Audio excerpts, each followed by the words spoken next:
Welcome to the Music Education Podcast. I'm Chris of the Chris Woods Groove Orchestra, and this podcast is brought to you by the Soundstorm Music Education Hub. In this episode, I chat with Bridget Whyte, who heads things up at Music Mark. Music Mark are a really important music education organisation in the UK.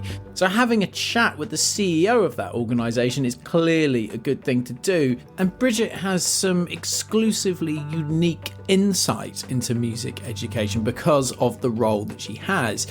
And I think it's shared here in this conversation in the most fantastic and listenable way. I know you'll enjoy listening.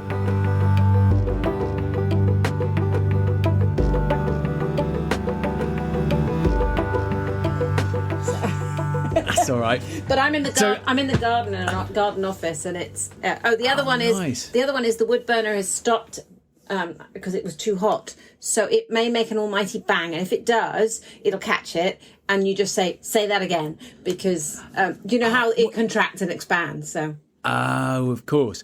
So we could have actually had the sound of a cat purring, and wood gently sort of crackling, roasting away. My and gosh. I could have sat in this rocking chair and it would have been fine. Right, anyway. Look at that. We've missed a hell of an opportunity here, haven't we? Maybe you could go around and pick up some of these sounds from me later, and I'll sort of mish it together. It will be like a Radio 4 documentary or something. We could have you walking down the garden path into the garden room. For an organisation that's all about music, I have limited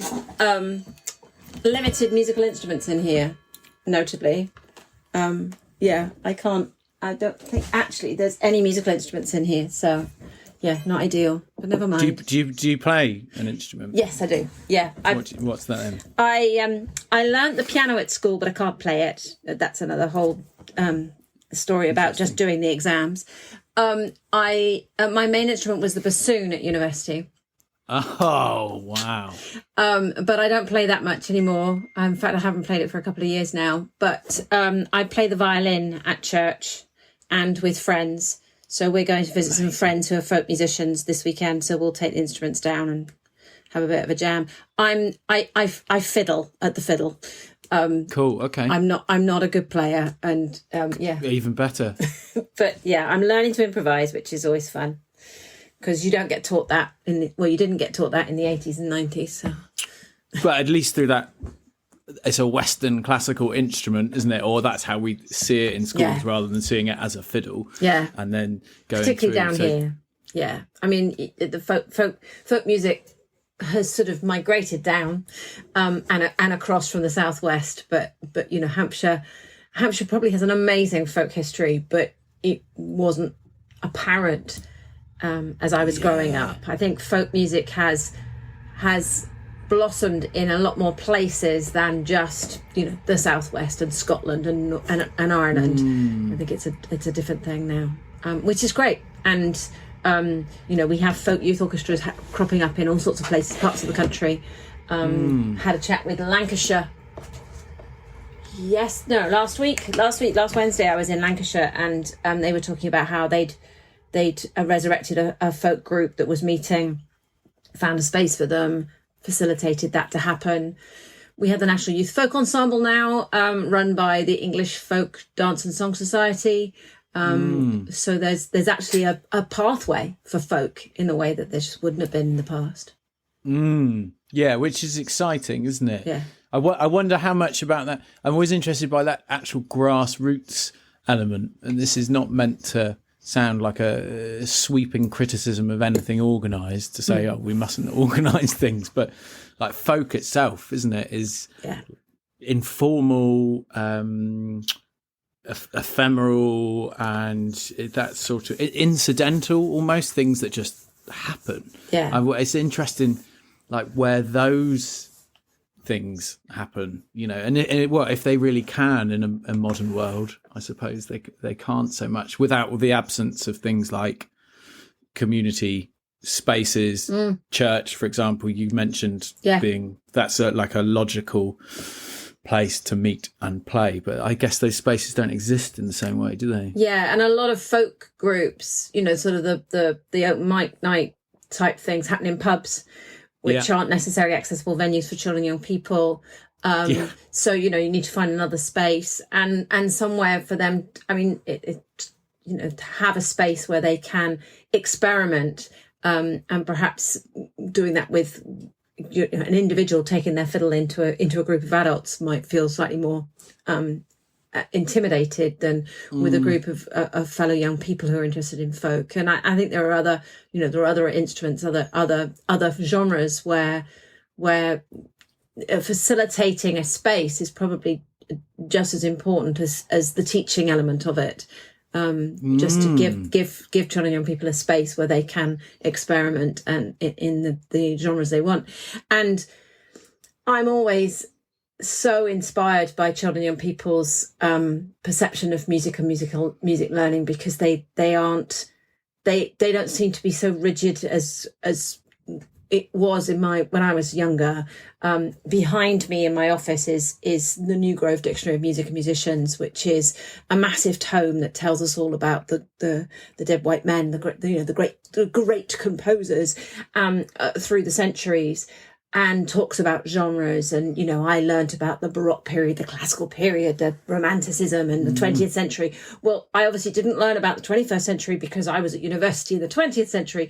But I think as we come in, now we're in the 20th century, I don't think genres are a thing for young people. There's a fantastic report, 2 reports now by Youth Music.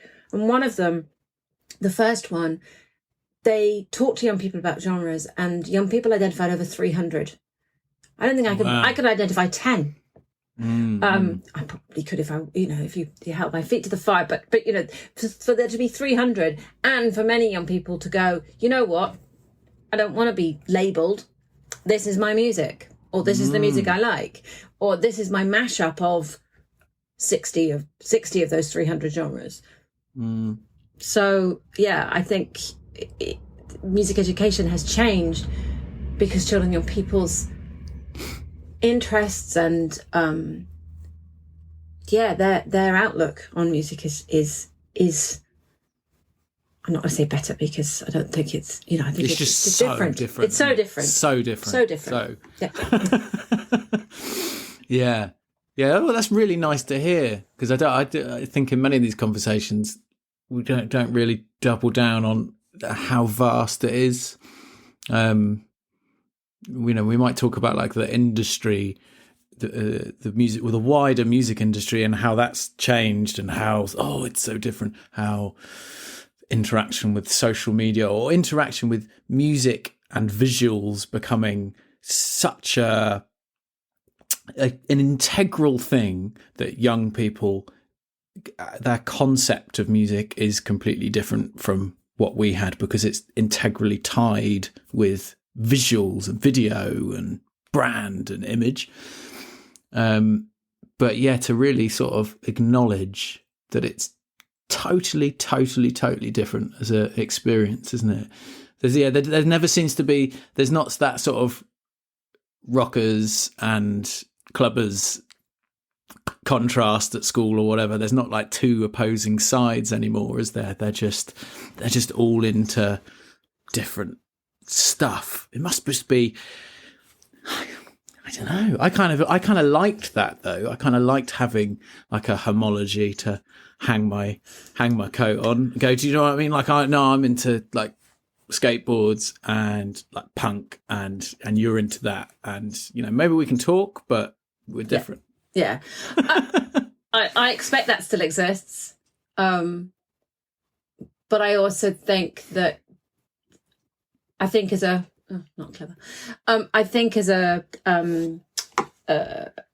country we are better perhaps at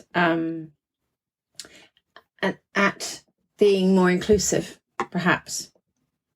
Not quite sure I'm explaining that well, but there's that we don't pigeonhole people in the way perhaps as much as we might have done in the past, and so we accept difference more. I think there's more acceptance of difference, particularly of the young people accepting the differences and going, yeah, okay, I like this, you like that, that's fine, but why do you like that? Okay. And I like it because of this, and blurring the lines a bit, perhaps a bit more than we might have done, where we were pigeonholed.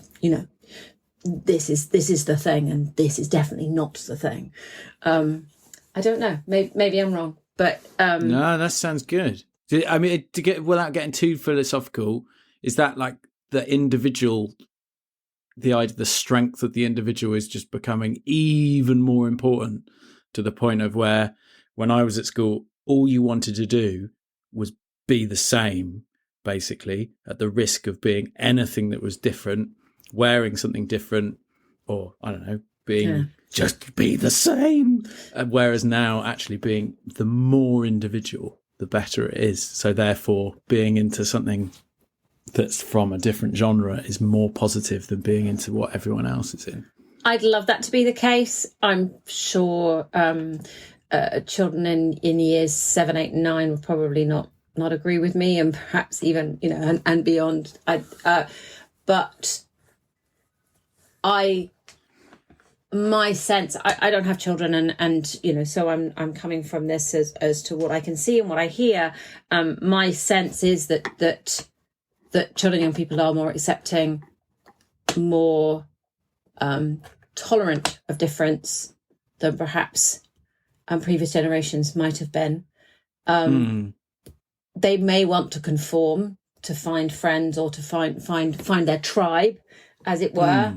But they perhaps don't vilify the other tribes perhaps as much. I don't know. I mean, I or maybe music's just not so important to them, and it's not something so culturally significant, because you've got. I don't know. I think children and young people, they have a soundtrack to their lives, even more so than we did. The boombox was an amazing thing to be able to carry around music with you, but it was very heavy, and your cassettes kept getting chewed up by your Walkman. The ability to carry music around with you and have it with you all the time is music. There is a soundtrack to everyone's lives. But that soundtrack is everything. Yeah. And the influences are everything. I mean, we talk about, I quite often talk about the power of music and why music is so important in education and in children and young people's lives. And it's because of the influences, that their music education isn't just the music service, the music teacher in the school, and potentially a couple of groups that they're in.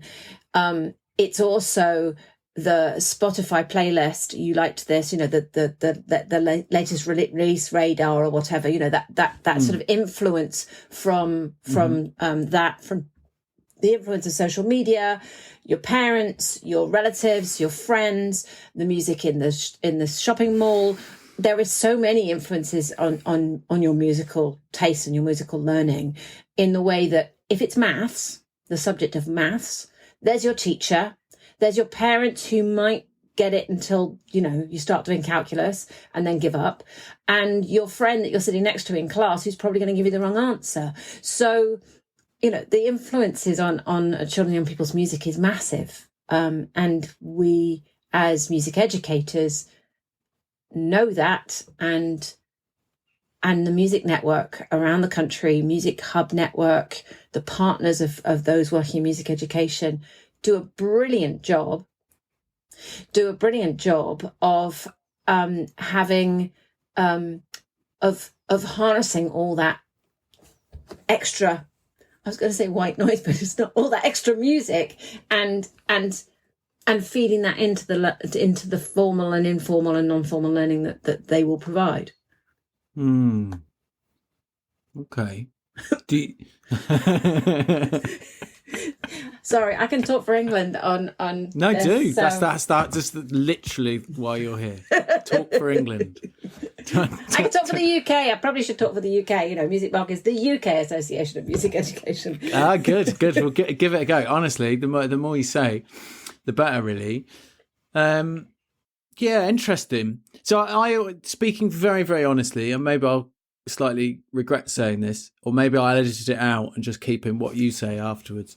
But I often feel, in my experience of music education, in my interactions as an educator and to having these conversations, that music education feels kind of conservative, not in the political sense, but conservative in the way that just hasn't budged in contrast to how music is, how we're just talking about young people, how it's like a million miles away from how it used to be, how it's all this other stuff thrown in. And you've obviously just said all the partners, all the hubs, all the educators do really well.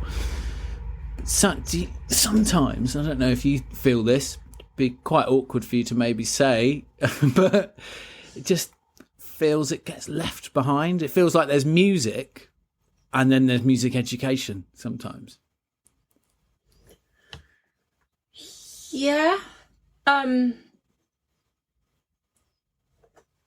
Yeah, well, I mean, I quite often talk, I quite often feel that we can, that there are three things in play in any scenario. There's the making music for music's sake. It's something that is in us, and we want to make music, listen to music, feel music.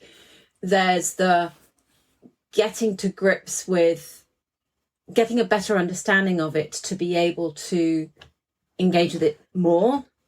And that's sort of what sort of one of at the heart of music education is to widen horizons, broaden understanding, help every child, young person, adult to better articulate and better use music the way they want to. And then there's music for goodness sake. So I talk about music for music's sake and music for goodness sake. And the goodness sake bit is that we know about all the other side hustles that music can bring, that it can help with well-being, that it can help with health, it can help with social interaction, it can help with learning other subjects, and so on and so forth. It's this amazing tool that we quite often argue for music education and for music in children and young people's lives because of all those extra benefits. And that's important. It's important for educators and governments and everybody to understand that any cuts to music, any downgrading of the subject has wider implications than just saying, well, we're going to study other subjects, or these other subjects are more important to your social and personal development, because actually music can contribute to them perhaps more so than some other subjects. But so we have to argue that case, but we mustn't stop arguing the case for music as a subject in its own right. It's important as something that we all want to know about, and we all want to listen to or participate in.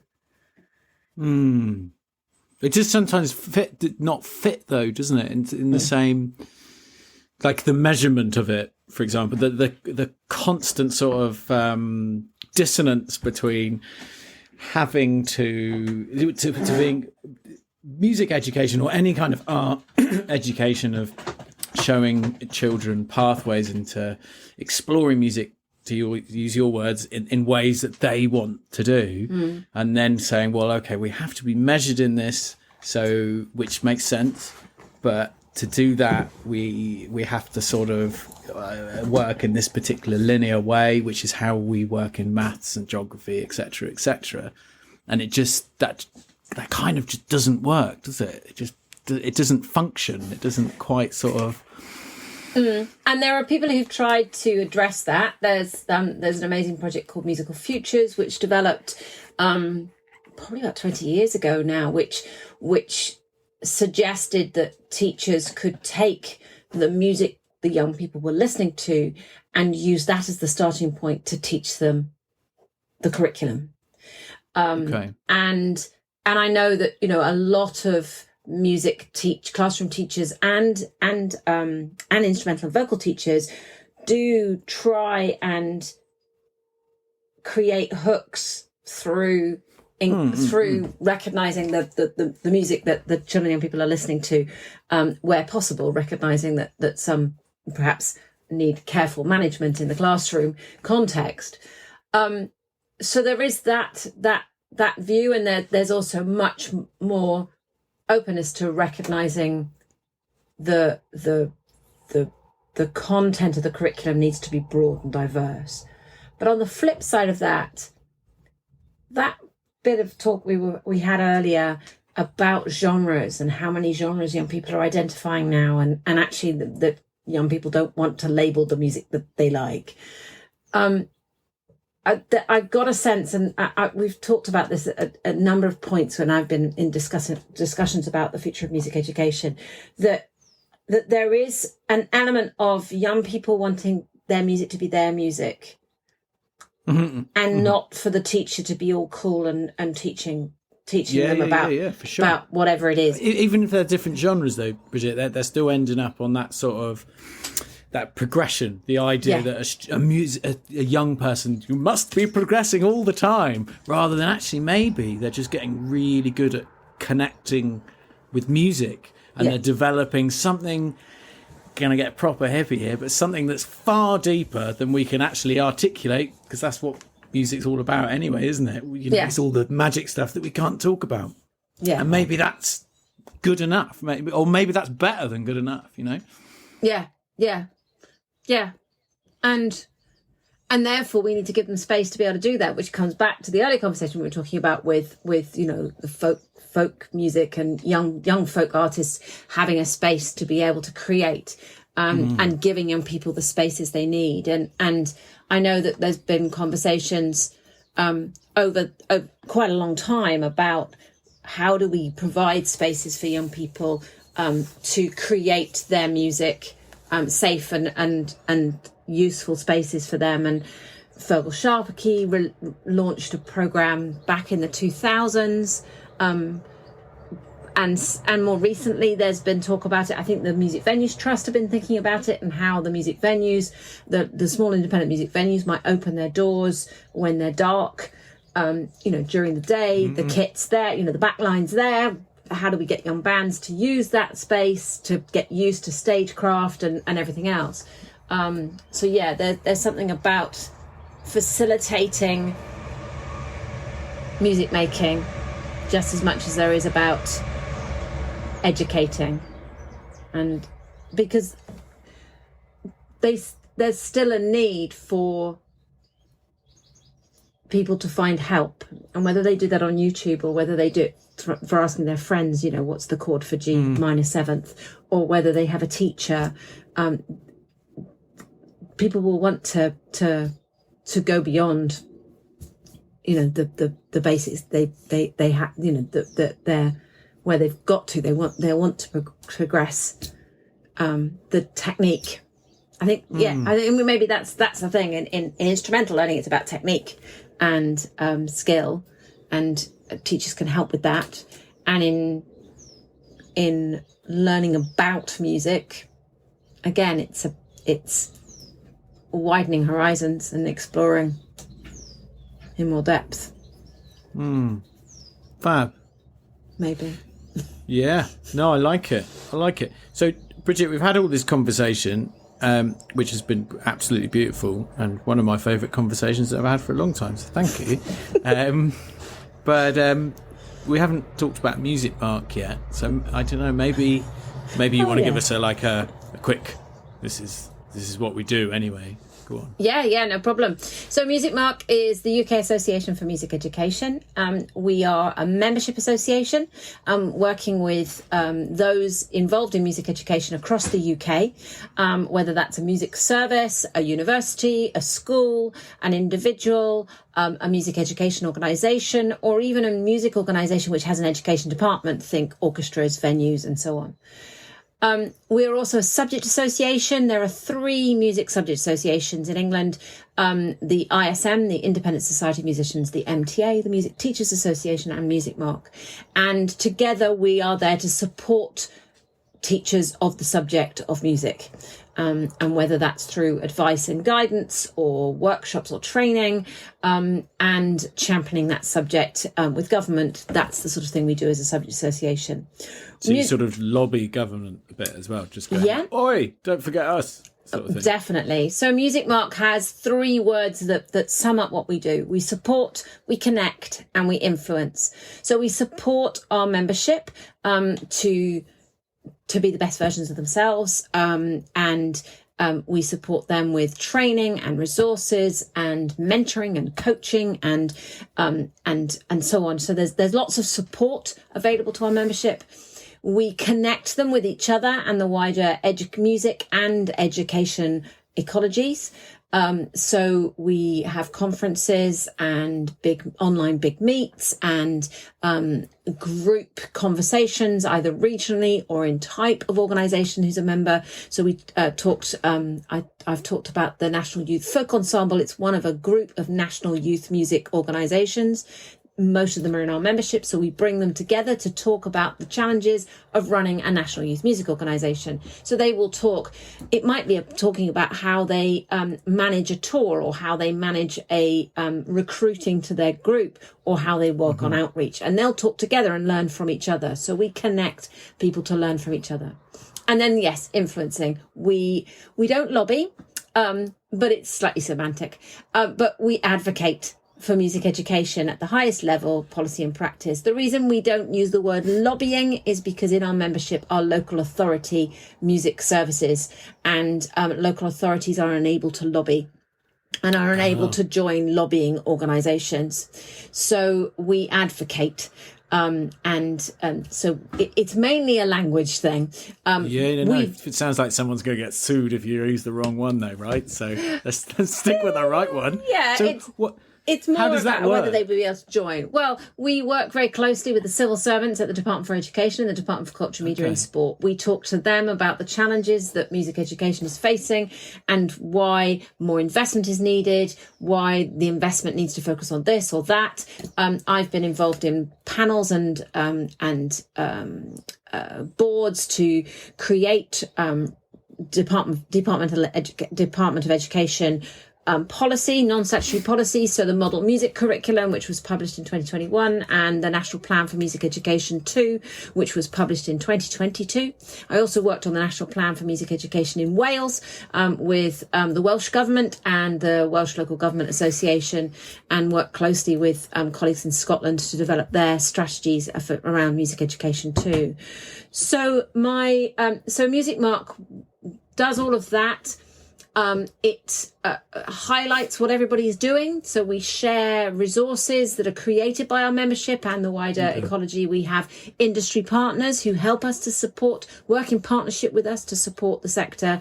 By industry partners, think exam boards, instrument makers and retailers, software companies who produce software solutions such as CRMs, customer relationship management systems, and so on and so forth. So, we're at the heart of the music education ecology, bringing it together and supporting it on an individual, local, regional and national level.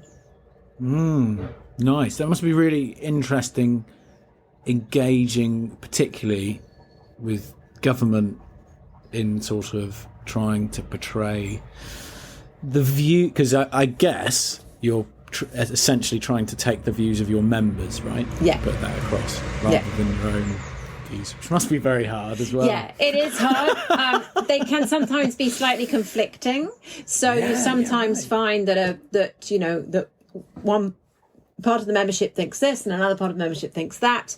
So what do we do about that, right? Because I mean, I'm free to say probably half of that membership, it's just wrong. Actually, guys, you need to change how you work. You're making stuff worse. And then the other half, you totally got it right. Let's go with you. So but we can't just be happy medium all the time, can we? Do you know what I mean? No, we can't. But at the heart of it, everyone in our membership, everyone who delivers music education believes it is an important subject that every child should have access to. And if we put children at the heart of what we do, even though Music Mark doesn't work with children and young people, we work with the people who do. If we bring it back to what is the best thing for children and young people, and we always focus on that, then we can find a consensus. And yes, it needs me to be slightly political with a lowercase p. But and I think, you said it was interesting. I think, interesting and challenging sometimes to work with government. But, we have a ray of hope in the change of government, and a prime minister who studied music at school and went to the Guildhall School of Music and Drama junior department and played the flute and believes in music education. That helps.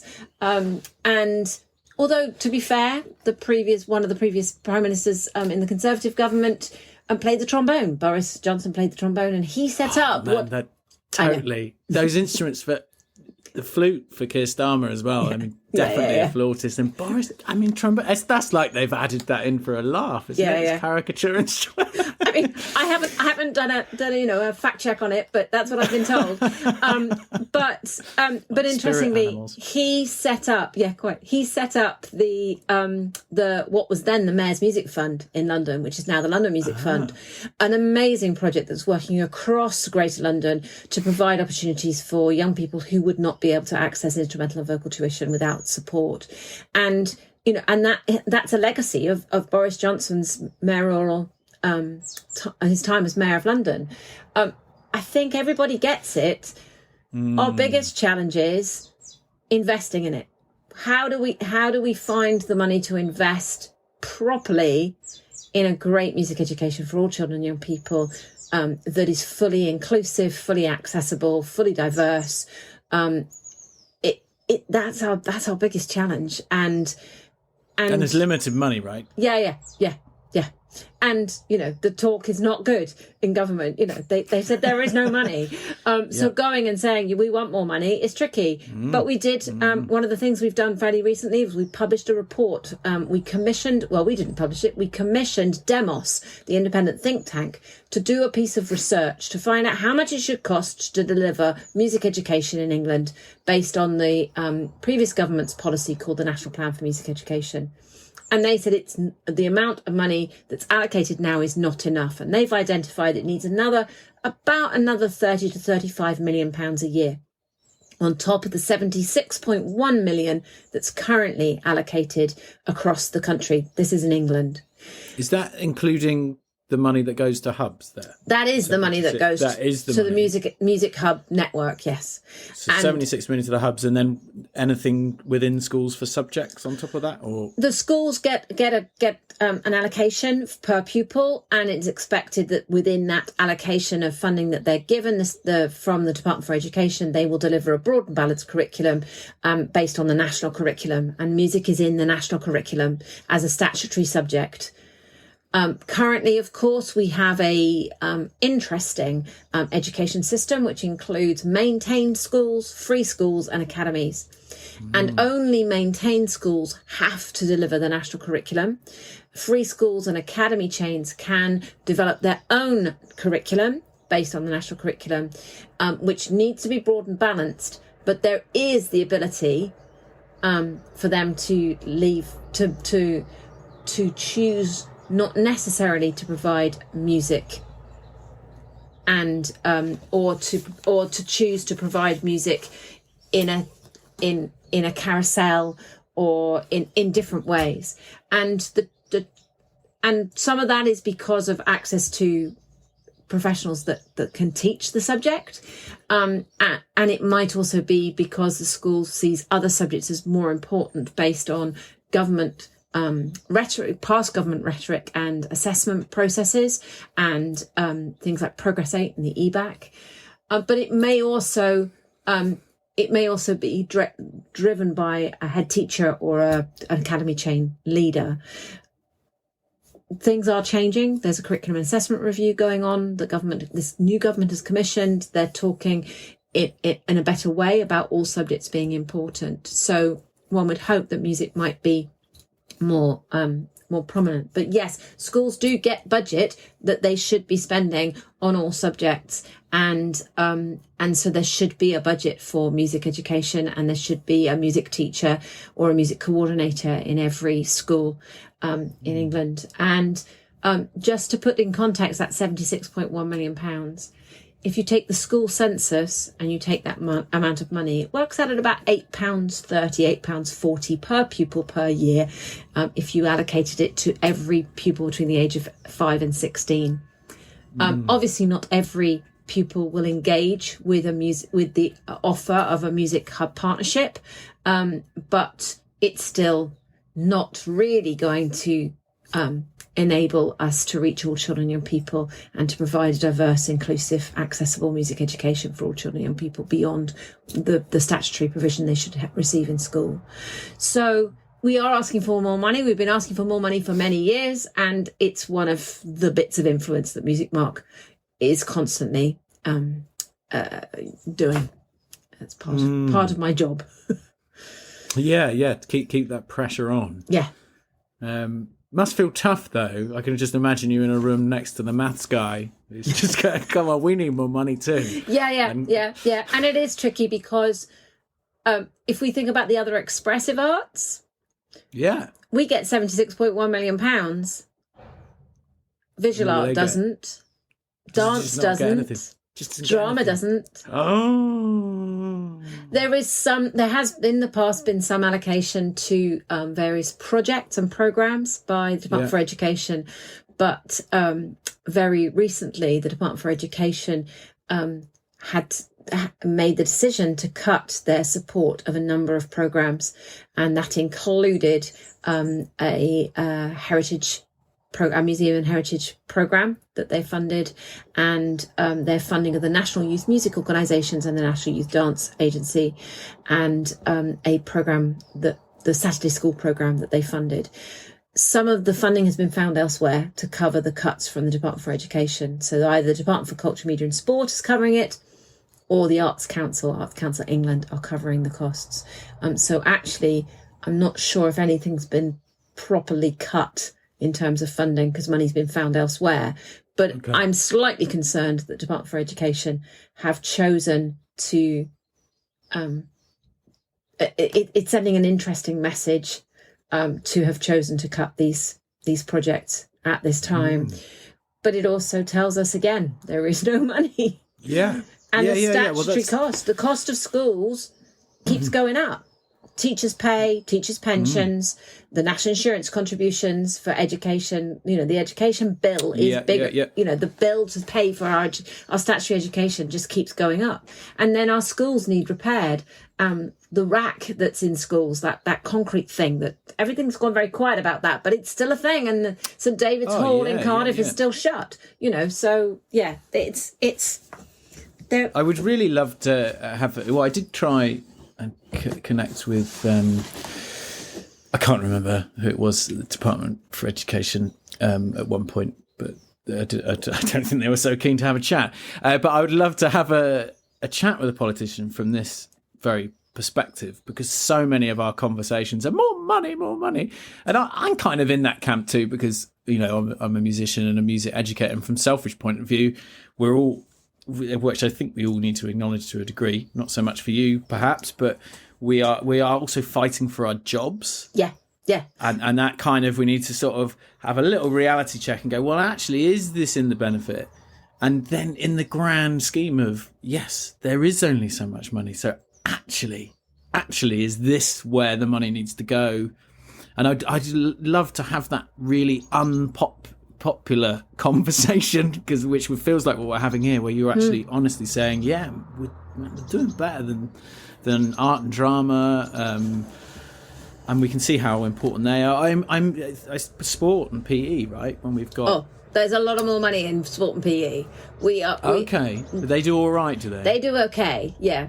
So there's funding that's given to Sport England, and there's something that goes into schools called Pupil Premium, and I know that a lot of schools will use the Pupil Premium to help pay for sport. And I think the messages around why sport perhaps are easier for a head teacher to get their head around than music. It's interesting, if you go onto the Sport England website, they will list the benefits of doing sport. Mm. And a lot of the benefits that they write about are the benefits that we talk about with music. Mm. Even health benefits. There was a project that the English National Opera did as the pandemic really kicked in, and we started to hear about things like long COVID. Mm. The English National Opera ran a project of singing to support the health of people with long COVID, to help breathing and help with the health. So we can actually help with health in the same way as sport can. For sure. But a jog around the block is better than, singing a couple of Italian songs. Definitely not. Definitely not. You're not going to get me to agree with that, because that's then. I'm just trying a bit of devil's advocate here. No. I know. I totally get it, but the last thing I want to do is to turn up at the Department for Education and a civil servant to say, "Yeah, but I heard you said sports were important." You're never going to get me to say that. Oh dear. Yeah. See, I am a politician.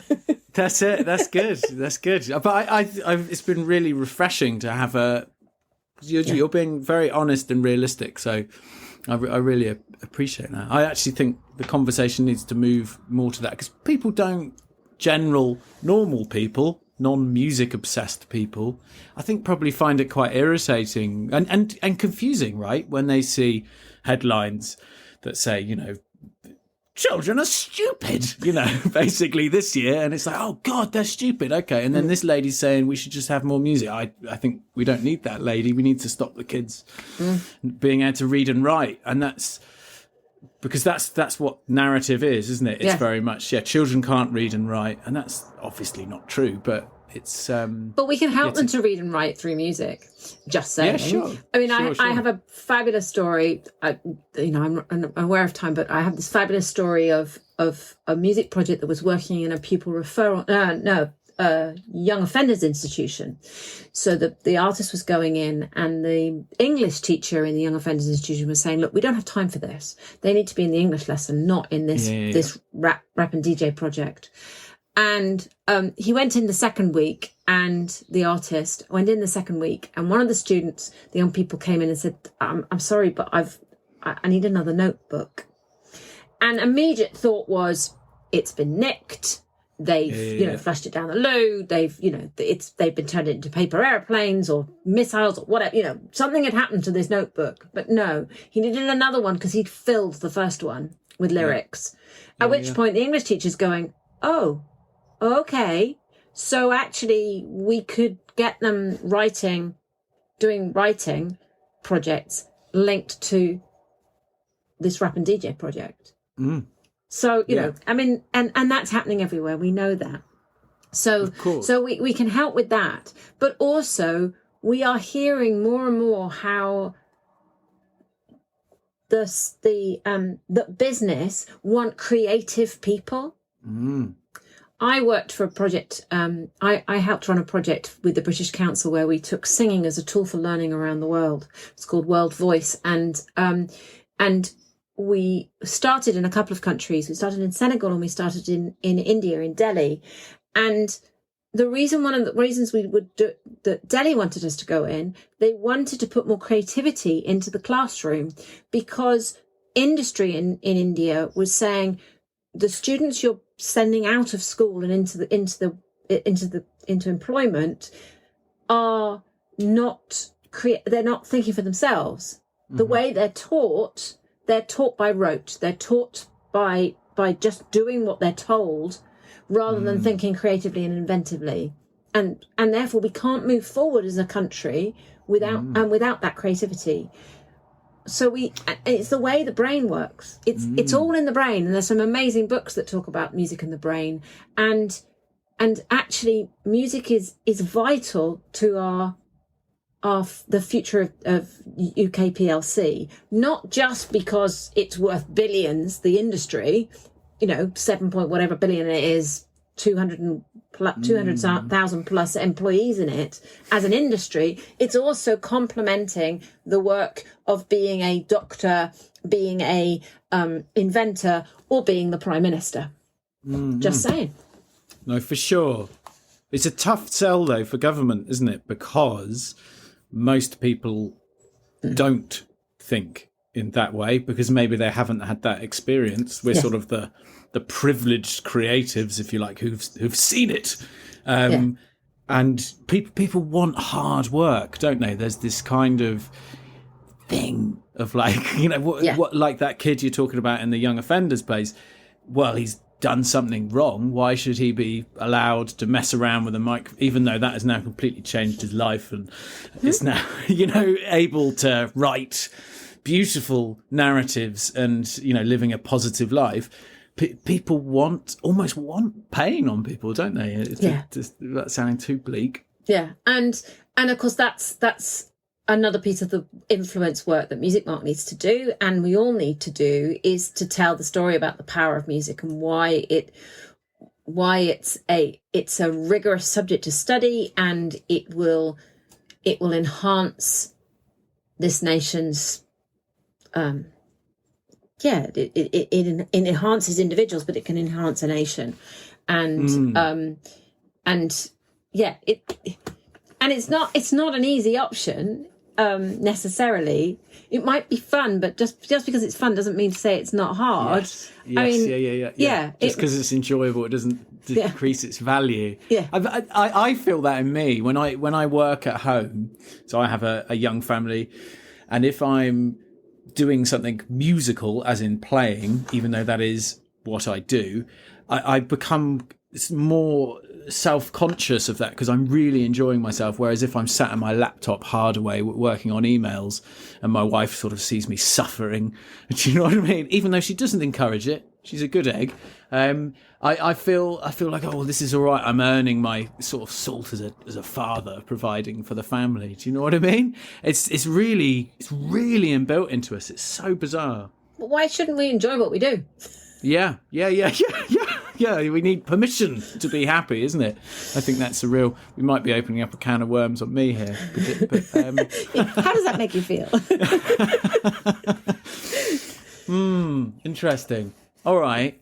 So do you think it's a bright sort of 5 years for the UK specifically? Because we have lots of listeners across the globe, over in the US and in Asia, across the whole of Asia as well. But do you think in the UK particularly it's a sort of a positive outlook, do you think, in the sort of, because we're in a different scenario, aren't we? Yeah. It's like a different time for us. There's some kind of, there's cultural change as well. Yeah. I've always been a glass half full kind of person. And so I would, and I despite the knocks, despite the, there is no money narrative that's been coming through, I still think things are, that the outlook is good. The rhetoric from government, the manifesto promise for music education in England, the commitment to music education in Wales, Northern Ireland and Scotland, particularly in Scotland, there's a significantly more investment in Scotland. And so I think we understand it. The messages are getting through. More needs to be done. The work of Music Mark is never done. The work of colleagues across the country is never complete. But I think there is. I'm hearing conversation about the importance and value of music education more and more, particularly in the last 6 months to a year.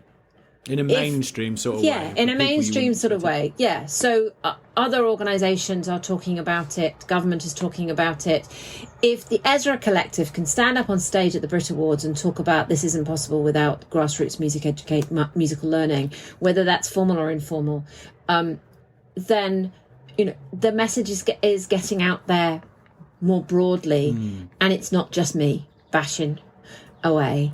And I think that's a positive, and the more we talk about automating this, that, and everything else, that AI can do this, that, and everything else, creativity becomes more important. and human creativity, and the fact that's what separates us from the machines. And yes, they can write me my next symphony. Not that I've written one already, if I ask them to. But it's likely to expect me to do double stopping on the bassoon unless I double check that they haven't expected the bassoon to play two notes at once. It needs us and our knowledge and understanding and our personality and our creativity. So I'm hopeful, but there's a few bits of the puzzle that need to be put back in place. And for me, particularly in England, it's the curriculum assessment review, what that will look like and how that will have an impact. There's a devolution and local government reorganisation bill that's going through, which could have an impact on the arts and culture. It could have a very positive impact, potentially, going back to Boris and his time as the Mayor of London and creating the Mayor's Music Fund. Could the combined authorities, the strategic authorities around the country, do similar? And in Wales and Scotland, it's the government elections next year, because they will have an impact on what those countries will do in terms of education and music education. So yes, there are a few bits of the puzzle which are not quite yet put in, but for me the outlook is positive, and we just got to keep believing that. Good. All right. Thank you.